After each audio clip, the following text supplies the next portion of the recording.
Mtu mwenye roho ya kutangatanga ndo hao unasikia anasema hakuna haja ya kuwa na baba wa kiroho duniani. Anakwambia mimi nitafanya huduma mwenyewe. Huyu mtu ana roho ya kutangatanga. Manake huyu mtu kwa sababu amekataa kuwa na baba anayemuonya, amekataa kuwa na baba wa kumwangalia, ina maana huyu mtu ataanza kupelekwa na kila aina ya mafundisho na kila aina ya kitu kinachoibuka mbele yake, ataona kiko sawa, ataenda na kila upepo.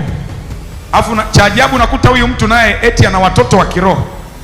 Yaani mtoto wa kiroho yoyote unayesali kanisa ambalo huyo baba yako mwenyewe wa kiroho hana baba, ninakushauri uondoke mahali hapo, kwa sababu mzizi, hakuna mizizi.